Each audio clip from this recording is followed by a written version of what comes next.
வணக்கம் வாசகர்களே. இன்று நாம் கேட்கப் போகும் கதை கு. அழகிரிசாமி அவர்கள் எழுதிய தரிசனம் என்னும் சிறுகதை.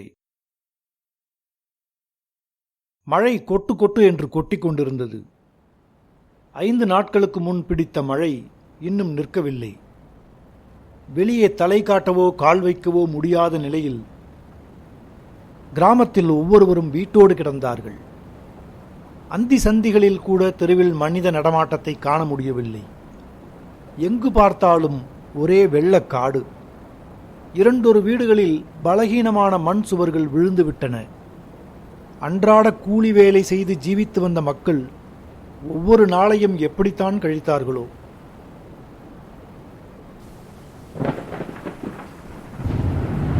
மளிகைக்கடை ஆறுமுகம் பிள்ளை வீட்டின் தெரு திண்ணையில் தட்டி வைத்து கட்டப்பட்ட ஒரு மூலையில் 2 மனித ஜீவன்கள் தூங்கிக் கொண்டிருந்தன.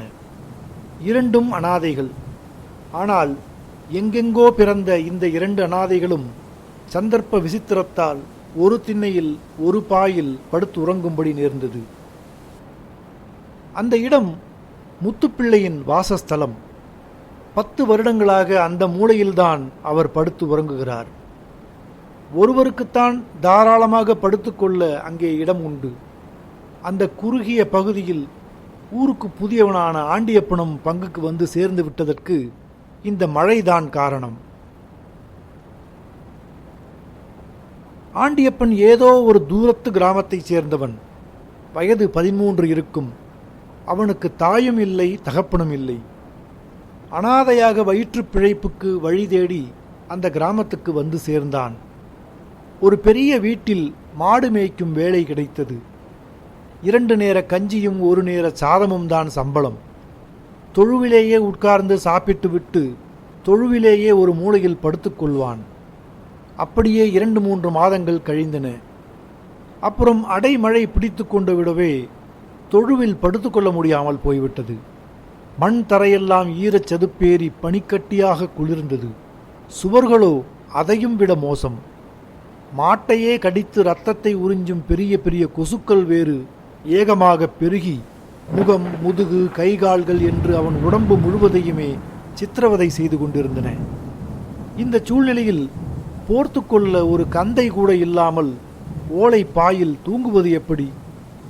இம்சை பொறுக்க மாட்டாத அந்த பையன் தன் துயரக் குரலுக்கு பைத்தியக்கார முத்துப்பிள்ளை ஒருவர்தான் செவிசாய்ப்பார் என்று நம்பி அவரிடம் வந்தான்.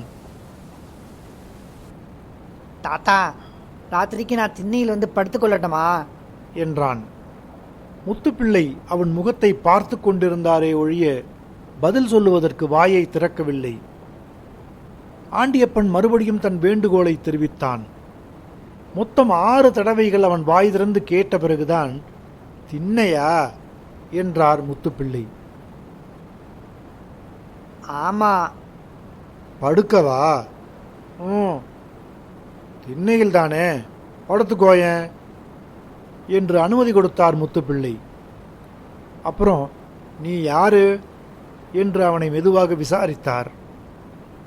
ஆண்டியப்பன் தன் பிறப்பு வளர்ப்பை பற்றியும் தான் வேலை செய்யும் வீட்டு தொழுவில் தூங்க முடியாமல் படும் கஷ்டத்தையும் விரிவாக எடுத்துச் சொன்னான். அன்றிரவு முத்துப்பிள்ளை ஒரு கோடியிலும் ஆண்டியப்பன் மறுகோடியிலுமாக படுத்து தூங்கினார்கள். இது திண்ணையின் சொந்தக்காரருக்கும் தெரிய வந்தது. உடனே அவர் ஆண்டியப்பனை விரட்டாததற்கு காரணம் அவனுடைய முதலாளி அவருக்கு மிகவும் வேண்டியவராகவும் அதைவிட முக்கியமாக அந்த ஊரிலேயே பெரும்புள்ளியாகவும் இருந்ததுதான். பையன் 2வது நாள் படுத்து தூங்கும்போது மழையோடு காற்றும் சேர்ந்து கொண்டது. சுழன்று சுழன்று பேயாட்டம் போட்டு அடித்த முரட்டு காற்றில் சில வீடுகளின் கூரைகள் பறந்துவிட்டன. சில மரங்களும் சாய்ந்தன. அப்போது ஆறுமுகம் பிள்ளை வீட்டு திண்ணையிலும் திண்ணையை ஒட்டிய சுவரிலும் மழை துளிகளை விசிறி அடித்தது காற்று. தூங்கிக் கொண்டிருந்த ஆண்டியப்பன் சவுக்கடிபட்டவனைப் போல் துள்ளி எழுந்தான். அவனால் கண்ணை திறக்கவே முடியவில்லை. என்ன நடக்கிறது என்றே புரியாமல் புத்தி பேதலித்து நின்றான். சுய உணர்வு தட்டுவதற்கு முன்பே ஈரத் துணியுடன் முத்துப்பிள்ளை படுத்திருக்கும் மறைவிடத்திற்கு ஓடினான். போன வேகத்தில் அவன் உடம்பிலிருந்து தெரித்த மழை துளிகள் அவரையும் எழுப்பிவிட்டன. அவர் என்ன ஏது என்று விசாரிப்பதற்கு முன்பாகவே ஆண்டியப்பன் பேய்க்கு பயந்து ஓடி வந்தவனைப் போல் வாய் குழறிக்கொண்டே மழை மழை என்று புலம்பினான். சரி சரி என்று சொல்லிவிட்டு சும்மா இருந்தார் முத்துப்பிள்ளை. அவர் குரல் கேட்ட பிறகுதான் அவனுக்கு சுய உணர்வு வந்தது. சிறிது நேரம் நின்று கொண்டே இருந்தான்.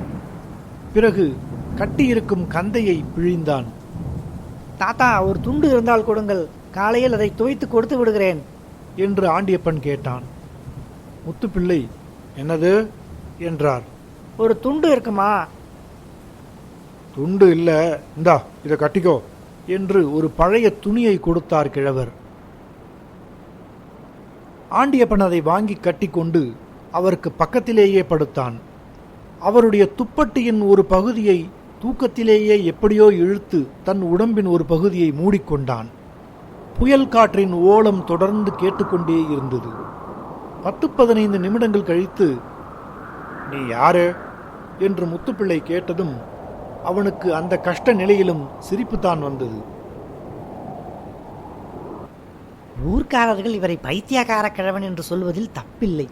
நேற்று சாயங்காலம்தான் நம் கதை முழுவதையும் சொன்னோம். அதற்குள் இன்று திரும்பவும் யார் என்று கேட்கிறாரே என்று எண்ணி உள்ளுக்குள் சிரித்து கொண்டான். பிள்ளை மறுபடியும் அந்த கேள்வியை கேட்டால் பதில் சொல்லலாம் என்று நினைத்தான். ஆனால் அவரிடமிருந்து அப்புறம் வார்த்தை வரவில்லை. குரட்டை தான் வந்தது. குரட்டை ஒலி கேட்டு ஆண்டியப்பன் வாய்விட்டு சிரித்தான். அப்பாவி பாவம் என்று அவருக்கு இரக்கம் காட்டவும் செய்தான். அனாதைக்கு அனாதை இரக்கம் காட்டுவது. இப்படிப்பட்ட ஒரு நம்ப முடியாத நாடகத்தை நிகழ்த்தின அன்றைய இரவின் மழையும் புயலும். முத்துப்பிள்ளை 10 வருடங்களாகவே பைத்தியக்கார கிழவராக அப்பாவியாக வாழ்ந்து வருகிறார். ஆனால் அவர் 4 பேரைப் போல் வாழ்ந்த காலமும் உண்டு. அது இந்த தலைமுறையினருக்கு தெரியாது. முந்திய தலைமுறையினர் அவருக்கு சமமான வயதுடைய சிலர் அறிவார்கள். ஆனால் அவர்கள் அந்த காலத்தையே இப்போது மறந்து விட்டார்கள். அதனால் முத்துப்பிள்ளை பிறக்கும் போதே இப்படி 60 வயது கிழவராக அப்பாவி மனிதராக பிறந்த நாள் முதல் மளிகைக்கடை ஆறுமுகம் பிள்ளையின் வீட்டு திண்ணையிலேயே வசித்து வருவது போல் எல்லோருக்கும் தோன்றியது. 10 வருடங்களுக்கு முன் முத்துப்பிள்ளையின் பூர்வாசிரமம் விட்டகுறை தொட்டகுறையின்றி முடிவடைந்து விட்டது. மனைவியும் மக்களும் காலமாகிவிட்டார்கள். மூத்த மகனின் மகள் தன் தாயோடு தாயின் பிறந்த வீட்டுக்கு போய் சேர்ந்தாள். கடைக்குட்டி மகன் வறுமையை தாங்க முடியாமல் வீட்டை விட்டு சொல்லாமல் கொள்ளாமல் எங்கோ போனவன்தான். அப்புறம் ஊர் திரும்பவே இல்லை. இவ்வளவும் 50 வயதுக்குள் நடந்து முடிந்துவிட்டன. கடைசியில் குடியிருந்த மண் வீட்டை, தம்முடைய ஒரே சொத்தை மளிகை கடை ஆறுமுகம் பிள்ளையின் ஆதீனத்துக்கு விட்டுவிட்டு அவர் திண்ணையில் வந்து தமக்கு புகலிடம் தேடிக்கொண்டார் முத்துப்பிள்ளை. ஆறுமுகம் பிள்ளை அந்த கிழவருடைய அத்தையின் மகன் வயிற்று பேரன். அவர் கொஞ்சம் நிலம் நீச்சி வைத்துக் கொண்டிருக்கிறார். ஒரு மளிகை கடையும் நடந்து வருகிறது. அவரும் அவர் மனைவியும் அனாதையாக வந்து சேர்ந்த கிழவருக்கு தம்முடைய வீட்டு திண்ணையில் இடம் கொடுத்தார்கள். அவர் அன்றாடம் கூலி வேலைக்கு போய் சம்பாதித்து கொண்டு வரும் காசை வாங்கி கொண்டு சாப்பாடு போட்டார்கள். அவரால் அந்த குடும்பத்துக்கு எந்தவிதமான நஷ்டமும் இல்லை, கஷ்டமும் இல்லை. ஆனால் கொடுமைப்படுத்துவதற்கு நஷ்டமோ கஷ்டமோ காரணமாக இருந்தாக வேண்டும் என்ற அவசியம் ஏதாவது உண்டா? காசு கொடுத்து சாப்பிடுகிறவர் தான் என்றாலும் வலிய வந்தவர், வேறு கதி இல்லாதவர். ஒருவனை கொடுமைப்படுத்துவதற்கு இந்த காரணங்களே போதும் என்று ஆறுமுகம் பிள்ளையும் அவர் மனைவியும் நினைத்து விட்டார்கள். முத்துப்பிள்ளை சாப்பிட வரும்போதெல்லாம் வசை மாறிதான். பேய் தீனி தின்கிறார் என்பதிலிருந்து எதிரே வந்தால் சகுனத் தடை என்பது வரை எத்தனையோ நிஷ்டூர வார்த்தைகள். தண்ணீர் கொடுக்கும் பாத்திரம் தரையில் வைக்கப்படும் போது 7 வீட்டுக்கு சத்தம் கேட்கும். பாதி தண்ணீர் கீழே சிந்தி போகும். மறுதடவை தண்ணீர் கேட்டுவிட்டாலோ மீண்டும் 1 மணி நேரத்துக்கு வசை மாறிதான். இத்தனை அவமானங்களை சகித்து கொண்டு அங்கே கிடக்க வேண்டிய அவசியம் எதுவும் இல்லை. அங்கே கொடுக்கும் காசை வேறு இடத்தில் கொடுத்தால் நல்ல சாப்பாடு போடுவார்கள் என்பதும் உண்மைதான். இது சிறு குழந்தைக்கும் தெரியக்கூடிய சர்வ சாதாரணமான விஷயமே. ஆனால் இவ்வளவு தூரத்துக்கு அவரால் சிந்திக்க முடியவில்லை. கஷ்டமோ நஷ்டமோ உறவு முறைக்குள் கிடந்தால்தான் மரியாதை என்று ஆரம்பத்தில் நினைத்து கொண்டு வந்து சேர்ந்தாரே, அந்த முடிவு அவரை அப்படியே தலையிட்டு நிறுத்திவிட்டது. பொறியும் புத்தியும் கலங்கி வந்த மனிதனை கொடுமையும் கொல்லும் சொற்களும் சேர்ந்து அறவே பைத்தியமாக்கிவிட்டன. விரட்டினாலும் போகாமல் விளக்கிலேயே வந்து விழும் பூச்சியாக மாறிவிட்டார் முத்துப்பிள்ளை. இதை நன்றாகவும் தெள்ளத் தெளிவாகவும் அறிந்து கொண்டார்கள் ஆறுமுகப் பிள்ளையும் அவர் மனைவியும். என்றாவது ஒரு நாள் ஒரு வார்த்தை அன்பாக பேசிவிட்டால், அப்படியெல்லாம் அவர்களால் பேசவும் முடியாது. முத்துப்பிள்ளை புத்தி சுவாதீனம் அடைந்து வீட்டை விட்டு போய்விடுவார். அவர் வருமானத்தின் மூலம் மாதம் மிஞ்சும் 10-15 ரூபாயை இழக்க வேண்டியிருக்கும் என்ற பயம் கூட அவர்களுக்கு உண்டாகிவிட்டது. அதை வைக்க வேண்டிய இடத்தில் தான் வைக்க வேண்டும் என்று அவர்கள் எத்தனையோ தடவைகள் பரஸ்பரம் சொல்லிக் கொண்டார்கள். முத்துப்பிள்ளை நாள் தவறாமல் கூலி வேலைக்கு போவார். வேலையில்லாத நாட்களில் வீட்டு வேலைகளை ஓய்வொழிச்சல் இல்லாமல் செய்து கொண்டிருப்பார். வேலையே அவரது இயற்கையாக, அவர் உயிரோடு இருப்பதை அவருக்கே சுட்டிக்காட்டும் சின்னமாக இருந்தது. இப்படிப்பட்ட மனிதர் சேர்ந்தாற்போல் 4-5 நாட்கள் கையை கட்டிக்கொண்டு உட்கார்ந்திருக்கும்படி நேர்ந்துவிட்டது இந்த அடைமழையினால். இது 10 வருட காலத்தில் அவருக்கு ஏற்பட்ட மிகப்பெரிய சோதனை என்றே சொல்ல வேண்டும். வேலை இல்லாமல், வருமானம் இல்லாமல் பழியாக கிடந்து தண்டச்சோறு சாப்பிடுவதாக ஆறுமுகம் பிள்ளையும் அவர் மனைவியும் அவரை மாற்றி மாற்றி நெருப்பில் வாட்டி எடுத்தார்கள். நல்ல வேளையாக அவரை நெருப்பு அதிகம் சுடவில்லை. ஏற்கனவே உடம்பும் மனமும் உணர்விழந்து போயிருந்தது. அவருக்கு அந்த சமயத்தில் ஓரளவு பாதுகாப்பாக இருந்து உதவியது. ஒரு நாள் இரவு மழை சற்று மட்டுப்பட்டது. சிறு தூறல் மட்டும் லேசாக தூறிக்கொண்டிருந்தது. அமைதியான நேரம். பக்கத்தில் ஆண்டியப்பன் தூங்கிக் கொண்டிருந்தான். எப்படியோ விழிப்பு தட்டி எழுந்த முத்துப்பிள்ளை சிறிது நேரம் பாயில் உட்கார்ந்து கொண்டிருந்தார். தூங்குகின்ற பையன் யார் என்பது அவருக்கு அப்பொழுது பளிச்சென்று ஞாபகத்துக்கு வரவில்லை. வெகுநேரம் சிரமப்பட்டு யோசித்த பிறகுதான் அவன் யார், எப்படி அங்கு வந்து சேர்ந்தான் என்பவையெல்லாம் நினைவுக்கு வந்தன. அவன் மேல் கலைந்து கிடந்த துணியை எடுத்து நன்றாக விரித்து போர்த்தினார். அந்த சமயத்தில் சுவர் மூலையில் ஒட்டுத்தாழ்வாரத்துக்கும் சுவருக்கும் இடைப்பட்ட ஒரு சிறு பொந்திலிருந்து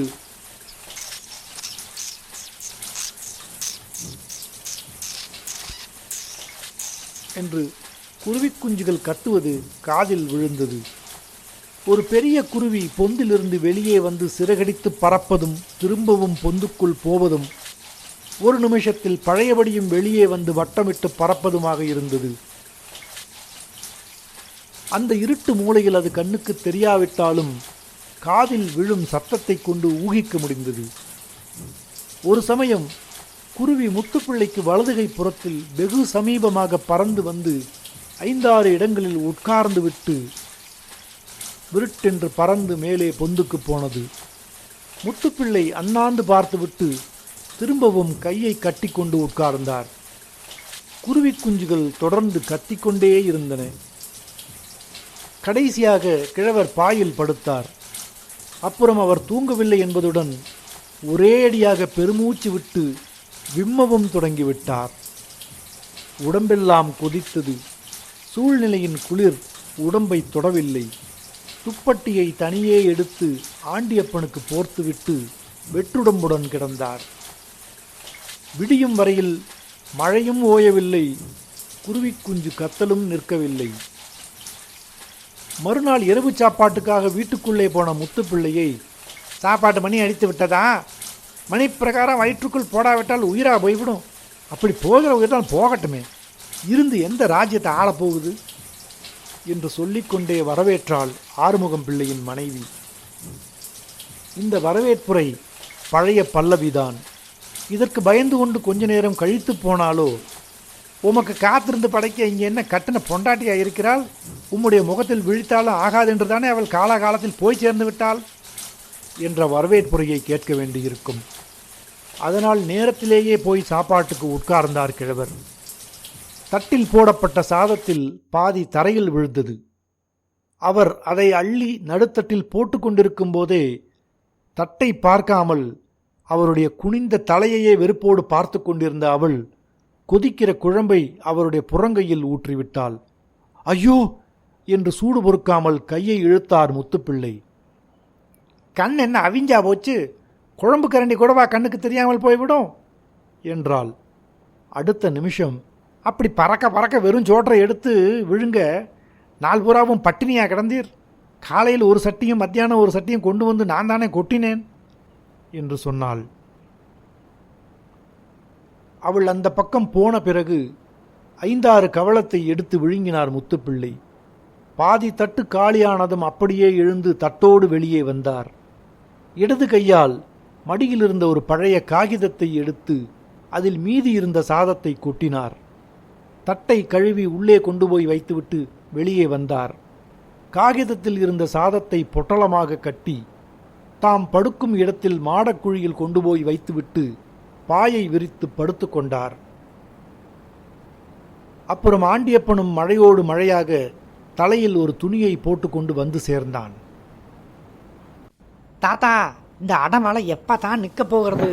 கீழே தெருவில் 4 வீடு இடிஞ்சு விழுந்துட்டு தான் என்று சொல்லிக்கொண்டே அவனும் படுத்தான். ஆறுமுகம் பிள்ளை வீட்டு தெரு வாசல் கதவு சாத்தப்பட்டது.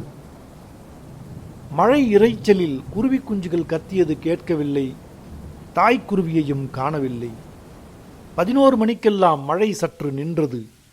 வெறித்தது என்றே சொல்ல வேண்டும். நம்ப முடியாத அதிசயம் போல் வானத்தின் ஒரு பகுதி வெளிவாங்கி மங்களாக நில ஒளியும் வீசியது. அப்போது சொல்லி வைத்தது போல் தாய்க்குருவி வெளியே பறந்து வந்தது. குஞ்சுகளின் கூச்சல் தெள்ளத் தெளிவாக கேட்டது. அவ்வளவு நேரமும் தூங்காமல் படுத்திருந்த முத்துப்பிள்ளை அதிவேகமாக எழுந்து உட்கார்ந்தார். தாய்க்குருவி தெருவுக்கு பறந்து போய் சிறிது நேரத்துக்கு பிறகு வந்து சேர்ந்தது.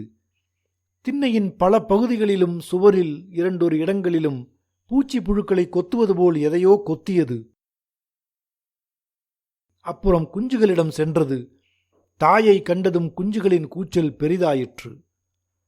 முத்துப்பிள்ளை மாடக்குழியிலிருந்து பொட்டலத்தை எடுத்து திண்ணையின் மறுகோடியில் தாய்க்குருவி பயமில்லாமல் வந்து போகக்கூடிய தூரத்தில் கொண்டு போய் நன்றாக பிரித்து வைத்துவிட்டு பாயில் வந்து உட்கார்ந்தார். தாய்க்குருவி அம்பை போல் சாதத்தை நோக்கி பாய்ந்து வந்தது. வாய் நிறைய சோற்று பருக்கைகளை கவ்விக்கொண்டு பொந்துக்கு பறந்தது. குஞ்சுகளின் கும்மாளமும் படபடப்பும் கூச்சலில் பிரதிபலித்தன. நிமிஷத்துக்கு ஒரு தடவை பொந்துக்கும் பொட்டலத்துக்குமாக குருவி பறந்து கொண்டிருந்தது. முத்துப்பிள்ளை உட்கார்ந்த நிலையிலேயே 2 கைகளையும் தலைக்கு மேல் உயர்த்தி குவித்தார். கண்களை மூடிக்கொண்டு அம்மா முருகா என்று சத்தம் போட்டு சொன்னார். அரை தூக்கத்துடன் கிடந்த ஆண்டியப்பன் உடனே விழித்து விட்டான். கும்பிட்ட கையோடு கிழவர் உட்கார்ந்திருப்பதை அந்த மங்கலான வெளிச்சத்தில் பார்த்தான். அவனுக்கு ஒன்றுமே புரியவில்லை.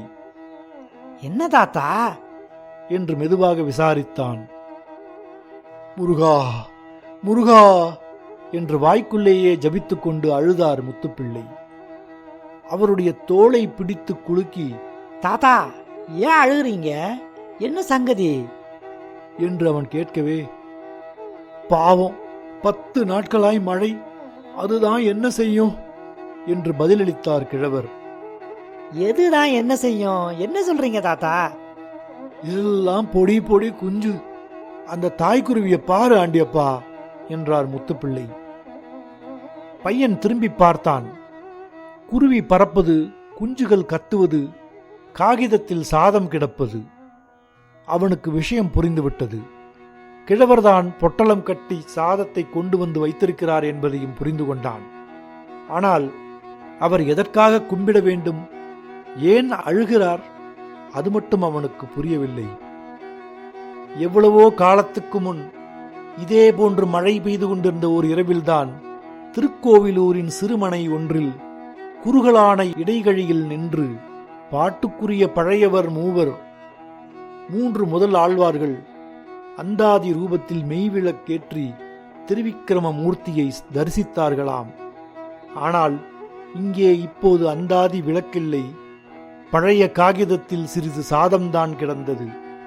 இந்த விளக்கின் முன் அன்பும் சத்தியமும் நம்பிக்கையும் தெய்வ சாநித்தியமும் குஞ்சுக்கு இரையூட்டும் குருவியாக கண்காண செயல்பட்டு கொண்டிருந்தன.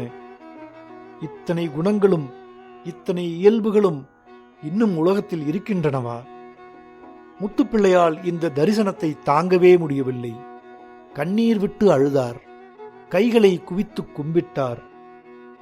பைத்தியக்கார கிழவன் தன்னையே கும்பிட்டு கொள்ளாமல் வேறு எதையோ போய் தொழுகிறானே என்று ஆண்டியப்பனின் அந்தராத்மா எண்ணியதோ என்னவோ. அவரை நோக்கி கைகூப்பி தொழும்படி அவனுக்கு கட்டளையிட்டது.